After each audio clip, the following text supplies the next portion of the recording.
Hello and welcome to the Cretaceous Campcast. I'm Cretaceous Dave, and this is a podcast all about Jurassic World Camp Cretaceous and Jurassic World Chaos Theory. As of when I'm recording this episode, we don't have any new news, any updates, or any trailer for Chaos Theory, so don't really have much to share with you guys before getting into episode number 26. And in this episode, we've got another community Q&A. For those unfamiliar with community Q&A, various members of the Jurassic community answer some questions about Camp Cretaceous and Chaos Theory. If you're a listener and you've heard the last few of these, I really hope you're not getting tired of them. Like I had mentioned in the last one, I really enjoy hearing different people's perspectives and different people's answers on these questions. I think it's a lot of fun, and I hope you do too. Definitely please leave a comment, whether you like it, don't like it, if there's something you want different, if you want me to mix up the questions for the next people that answer. I do have 2 other people already that have submitted answers to these same questions, and there are a couple more in the pipeline, so I do apologize if you're getting tired of hearing the same questions over and over again. In this episode of Community Q&A, we've got someone who you may know from his Jurassic World Resort TV account. It's a whole lot of fun, and if you're not following it on Twitter, I definitely suggest you do. It does take him a while to make the videos, but they are really well done, and I think it's a really cool concept that you should check out. So, for this episode of Community Q&A, please welcome our good friend, Muzzammil Sheikh. All right, let's get going. Question 1. Who is your favorite human character in Camp Cretaceous? My favorite human character from Camp Cretaceous would probably be an obvious one, and that is Darius Bowman.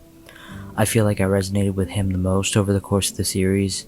Initially, he was pretty reserved, but very passionate about learning all there is to know about the island and the animals.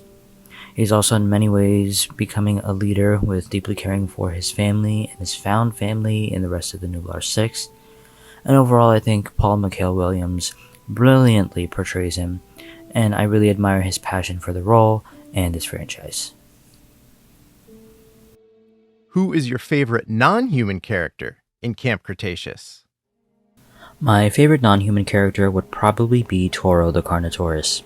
The Jurassic World franchise managed to make me impressed with this fearsome carnivore all over again, especially ever since I was first introduced to the species in Disney's Dinosaur.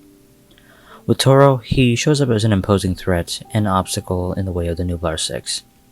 He's also in a way a metaphor for Ben's rite of passage into becoming a more confident self.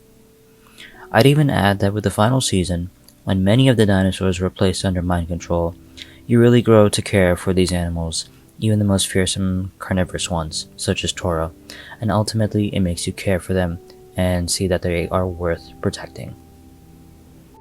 What is your favorite scene or episode from Camp Cretaceous? My favorite scene is a brief one towards the end of Season 3. Basically, when Brooklyn is captured by Wu and his guards, Wu brings up visionaries and how someday Brooklyn will understand what he's trying to accomplish. But then Brooklyn comes back with a rebuttal that true visionaries make the world better, not worse, and someday he will understand. And ultimately, at that time of release, Dominion hadn't even come out yet, so it felt like it was a great tease to the redemption of Henry Wu for what he's done since his days on the island and with his time at Biosyn. If you could change one thing about Camp Cretaceous, what would it be? If I could change one thing about Camp Cretaceous, it would be to go to a different island other than Manticore Island. Granted, I'm probably of the minority that liked Season 4 and 5 because of the sandbox potential to genetic power being unleashed. But given Jurassic's established lore, I feel like it would have been better suited for the Nublar 6 to stumble upon an island such as one of the 5 deaths in the archipelago.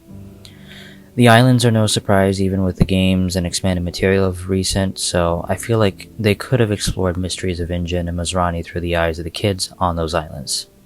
What are your overall thoughts on Camp Cretaceous as a series? My overall thoughts on Camp Cretaceous are that I liked it, and sure, seasons 1 to 3 are probably the strongest, both what I feel personally and from common opinion, but I also appreciated the sandbox potential that I mentioned previously with seasons 4 and 5. We know that with genetic power being unleashed, there are so many applications with these kind of rival companies that want to make profit at the expense of the well-being of these dinosaurs. And speaking of dinosaurs, I am continuously impressed throughout the whole series with the level of detail in animation from DreamWorks. The way they almost look like they're pulled straight from the films is very commendable, and well deserving, and so underrated for awards. And finally, when I started Camp Cretaceous, I was a bit hesitant that it was going to be too watered down on the younger demographic side, but they had a pretty good balance, and I think the future is looking pretty good so far. What would you like to see in Chaos Theory? What I would like to see in Chaos Theory is a tease towards the applications of rival companies on the mainland. It could be Biosyn, or it could be another company. I'd like to see even more species that we haven't even seen yet. And I'd also like to see a range of locales across the states as Darius goes on this new journey, which would be pretty cool to see. Which of the Nublar 6 do you think might show up in Chaos Theory? With Darius's immediate journey, I feel that Kenji may be more involved in the trek because it was there at the end of Camp Cretaceous. Maybe the others are keeping in touch remotely, which would be nice. And I also feel that moving across the locations or even turning a few episodes into arcs like some other animated shows have done, we can see little bits and pieces of what the Nublar 6 are dealing with dinosaurs out in their hometowns. Are there any other characters from the World Trilogy you would like to see in Chaos Theory? Dr. Grant would be a nice one to maybe give Darius an opportunity for a college internship. I'd also like to see more of Zia and Franklin because they had less screen time due to obvious live-action filming constraints with the lockdowns at the time. Scott Hayes' Rain Delacour could be a fun antagonist as well. And I think this way we can see what really happened with the fall of Masrani Corps and the Dinosaur Protection Group and the eventual rise of the DFW to incorporate dinosaurs into their mission statement. And obviously rival companies like Manticore and Biosyn, we could have employees from there as well. What are your expectations for Chaos Theory? My expectations for Chaos Theory are pretty much wanting a story that enhances the connection between Fallen Kingdom and Dominion. For me, the supplementary content has made the latter film all the more enriched, so I hope Chaos Theory works to do the same. I also expect the tone to be a bit more mature given that the Nublar 6 are older now. I also hope for just more variety in species, not just limited to the ones from Nublar and Lockwood. And finally, could you let everyone know anything you're working on, what you might be doing, where to find or follow you, etc.? In terms of things that I'm working on, I'm constantly brainstorming on things and just really want to admire the online communities, content creators who keep finding ways to stay creative and passionate. Projects I've recently worked on are the Jurassic World Resort TV segments and hoping to make at least a couple more later down the line. And you can follow me at MuzZshake07. You can follow me on Twitter, Instagram, or Threads. All right, huge thanks to Muzzammil for taking time out of his busy day to record these community Q&A answers for me. Definitely had a lot of fun, had some great things to say, and like I said, I do hope you're enjoying them. Definitely leave a comment if you do or if you don't, anything we might be able to change up.